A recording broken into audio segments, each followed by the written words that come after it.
irmãos, graça e paz, estamos começando o nosso estudo bíblico. Que alegria ter a sua companhia aqui conosco, você que nos assiste pelo canal do YouTube da Sexta Igreja. É sempre uma alegria nós compartilharmos a palavra de Deus, essa palavra que é viva, essa palavra que é poderosa para nos fortalecer e nos abençoar. E eu espero que você esteja aprendendo ao longo dessa série intitulada Esperança Viva, essa série que está baseada na segunda carta do apóstolo Pedro. E hoje nós vamos começar o estudo do capítulo 3 da segunda carta de Pedro. Essa segunda carta é uma carta menor e nós temos semanalmente estudado versículo por versículo e absorvendo aquilo que o Senhor tem preparado para a nossa vida, para a nossa caminhada cristã. Mas antes de nós continuarmos a nossa série, a série Esperança Viva, eu quero te fazer um convite especial. Venha participar conosco todo domingo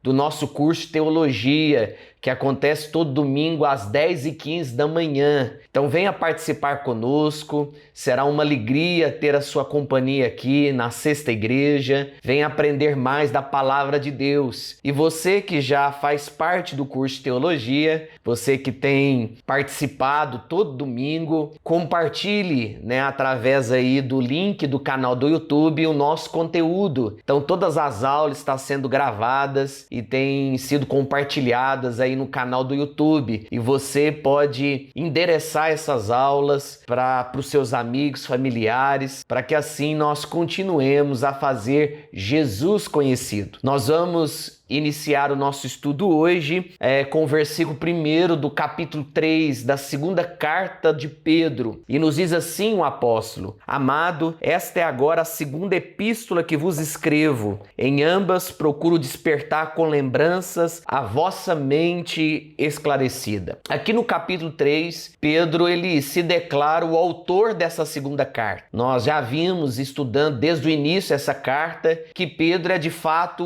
o autor dessa segunda carta. O apóstolo Pedro, aquele que caminhou com Jesus Cristo, aquele que foi discípulo de Jesus, aquele homem que fez muitos sinais e prodígios após a partida de Jesus, um homem que conviveu e conheceu o seu mestre, o grande Jesus de Nazaré. E o objetivo de Pedro aqui nessa sua segunda carta, e ele deixa muito claro aqui nesse versículo 1, é repetir alguns ensinos que ele já havia compartilhado com a igreja, ensinos que ele já havia expressado na sua primeira carta, e agora ele faz questão de repetir esses ensinos para que o povo de Deus possa lembrar das palavras que anteriormente ele havia dito. É por isso que lá no verso 12 do capítulo 1 dessa segunda carta ele diz: Por esta razão sempre estarei pronto para vos trazer lembrado acerca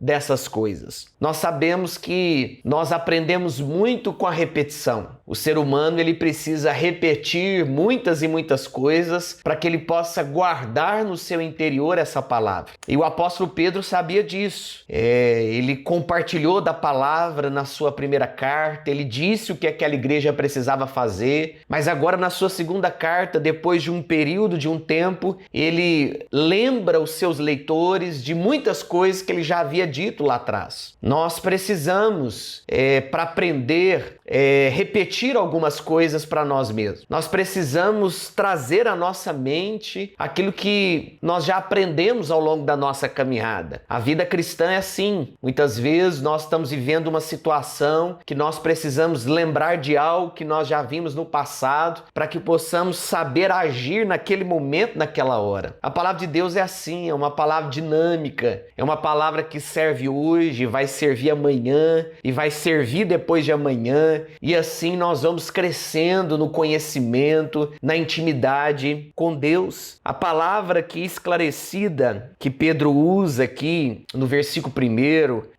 procuro despertar com lembranças a vossa mente esclarecida, significa sincera. Então Pedro está dizendo aqui: procuro despertar com lembranças a vossa mente sincera, a vossa mente que já conhece acerca de Cristo, que já ouviu falar deste ensino ensino que agora eu faço questão de compartilhar com vocês mais uma vez. E ele continua no verso 2: para que vos recordeis das palavras que anteriormente foram ditas pelos santos profetas. Pedro aqui ele vai repetir alguns ensinos, não só apenas aqueles que ele já havia dito, mas ensinos que o povo de Deus sabia desde o passado com os profetas. Foram ditas pelos santos profetas, bem como do mandamento do Senhor e Salvador, ensinado pelos vossos apóstolos. Então Pedro aqui nessa segunda carta, ele faz questão de lembrar o ensino dos profetas do Antigo Testamento, e ele faz questão também de lembrar alguns ensinos compartilhados pelo próprio Jesus Cristo. A doutrina dos últimos dias não foi criada pelos apóstolos. O que significa a doutrina dos últimos dias? A doutrina dos últimos dias, ela também está presente no Antigo Testamento. O Antigo Testamento tem inúmeras passagens que falam sobre o fim dos tempos, como que será o fim dos tempos antes da segunda vinda de Jesus. Antes mesmo da primeira vinda de Jesus, o Antigo Testamento já falava a respeito da sua segunda vinda. Isso significa, queridos, que o Antigo e o Novo Testamento, eles estão em harmonia. Isso demonstra a unidade das Escrituras. Tanto o Velho quanto o Novo Testamento, eles têm a sua unidade. Eles não se contradizem. O que diz o Velho Testamento se cumpre no Novo Testamento. E o que se diz no Novo Testamento é aquilo que foi prometido pelos antepassados lá no Antigo Testamento. A palavra de Deus, ela tem essa dinâmica, essa unidade. E Jesus, ele falou várias vezes sobre a sua segunda vinda. Ele fez isso em João, capítulo 14, em Atos, capítulo 1. Jesus também no Sermão do Monte, no Sermão do Princípio das Dores, ele fala também daquilo que iria acontecer antes da sua segunda vinda. E no verso 3, Pedro continua, tendo em conta antes de tudo que nos últimos dias virão escarnecedores com seus escárnios, andando segundo as próprias paixões. A palavra aqui, últimos dias, também significa esse período, desde o nascimento de Jesus até a sua segunda vinda. Nós sabemos que Jesus já nasceu, ele veio e ele prometeu que agora retornaria. E é esse período que é conhecido na teologia como o período dos últimos dias. Nós estamos vivendo esse período, o período dos últimos dias. E nós cremos que esse período dos últimos dias, muitas coisas acontecerão, muitas coisas serão anunciadas. A palavra de Deus diz que muitas situações vão acontecer nesse período dos últimos dias. E Pedro aqui ele diz que nos últimos dias virão escarnecedores com seus escárnios. Os falsos mestres não têm apenas um ensino errado, mas eles têm uma vida errada. Eles não apenas têm uma teologia ruim, mas eles têm uma ética ruim. Porque Pedro aqui ele está dizendo que nos últimos dias, os escarnecedores, os falsos mestres, eles virão com seus escárnios para enganar o povo de Deus, para fazer com que o povo de Deus tropece, para trazer muitas dúvidas sobre o coração das pessoas. Essa é uma característica dos falsos mestres, eles são escarnecedores. Eles não têm ética alguma, eles vivem uma vida imoral, eles vivem uma vida marcada pelo escárnio. E o que é essa segunda vinda de Jesus tem como característica principal? A segunda vinda de Jesus e o que a precede tem como característica a apostasia. Muitas pessoas vão apostatar da fé antes da volta de Jesus. Essa é uma marca dos nossos dias. Há muitas pessoas se apostatando da fé, pessoas que caminharam com Cristo, pessoas que falaram de Cristo, que compartilharam da palavra, que creram em Cristo e que agora de repente não creem mais em Jesus Cristo, abandonaram a fé e agora vivem uma vida totalmente contrária daquela que viviam antes. Apostataram da fé, não creem mais em Jesus Cristo. A pergunta que fica é se Será que essas pessoas que apostatam da fé realmente foram cristãs verdadeiras? Foram genuinamente discípulos de Jesus? Certamente não. Porque um verdadeiro e genuíno discípulo de Jesus, que ama a Deus, que tem um coração fincado na palavra do Senhor, esse não apostata da fé, esse não abandona o barco. O próprio Pedro, escritor aqui dessa carta, ele negou a Jesus Cristo, mas ele se arrependeu, ele não se apostatou da sua fé.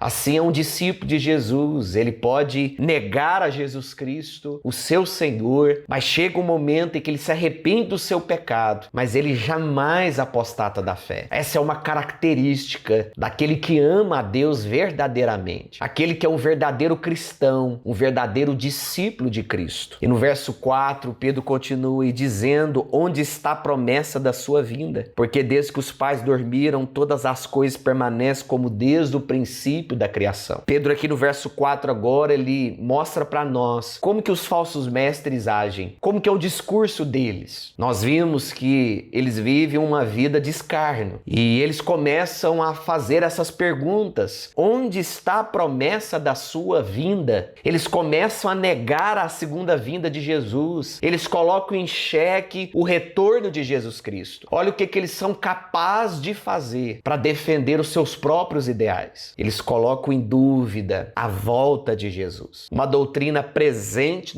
tanto no Antigo quanto no Novo Testamento. E eles são capazes de enganar as pessoas com essas dúvidas. E eles dizem porque desde que os pais dormiram, todas as coisas permanecem como desde o princípio da criação. No discurso dos falsos mestres, eles dizem nada mudou, tudo permanece do mesmo jeito. Os falsos mestres negam a segunda vinda de Cristo veemente. Então, se você quer conhecer um falso mestre, você pode saber que ele não crê na volta de Jesus Cristo, no seu retorno. E nós sabemos que há muitas seitas por aí que não creem na volta de Jesus. Como Deus promete na sua palavra como ele voltará. Os falsos mestres usavam um argumento falso para enganar as pessoas. Eles são cruéis, eles são sutis no seu comportamento, até porque eles estão servindo o próprio diabo, o próprio inimigo das nossas almas. E nós sabemos que é assim que o diabo age, colocando dúvidas sobre o coração das pessoas, com a sua fala sutil, enganadora. E os falsos mestres, eles agem assim, como a serpente, como o inimigo das nossas almas. Que em nome de Jesus, que você possa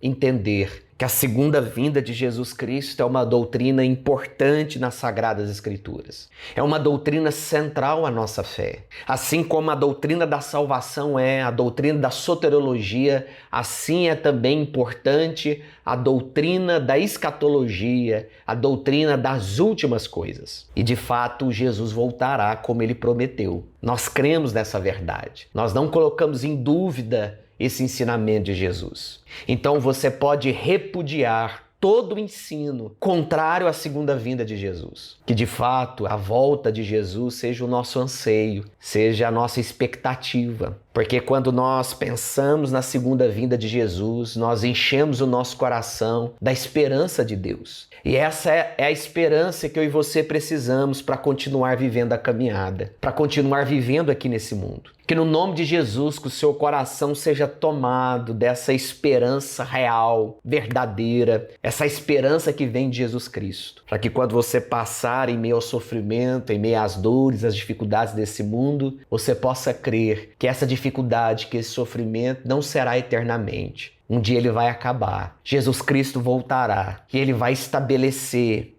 o céu para os seus discípulos, a vida eterna para aqueles que o amam. Que Deus abençoe sua vida, que você seja fortalecido pela palavra de Deus, que onde você se encontrar, o cuidado de Jesus Cristo esteja sobre você e que você tenha expectativa nessa segunda vinda de Jesus. Se apegue a essa doutrina, a essa verdade, para que você possa caminhar nesse mundo olhando para o autor e consumador da sua fé. Vamos orar? Querido Deus, nós te damos graças pela tua palavra, pela vida de Jesus, o nosso único e suficiente Salvador. Muito obrigado, ó Deus, porque o Senhor prometeu que o Senhor voltaria. E nós cremos na tua volta, nós cremos, ó Deus, na vida eterna, nós cremos, ó Pai, nessa esperança que o Senhor mesmo concedeu a nós. Fique conosco, abençoe o teu povo, fortalece a tua igreja, que o teu povo continue conhecendo a tua palavra e experimentando o teu amor. É que eu oro em nome de Jesus, o nosso Salvador, nosso grande Rei, Jesus Cristo. Amém e amém. Nós estamos ficando por aqui. Na próxima semana, se Deus permitir, nós retornaremos com a série Esperança Viva. Deus abençoe a sua vida, um forte abraço e até logo.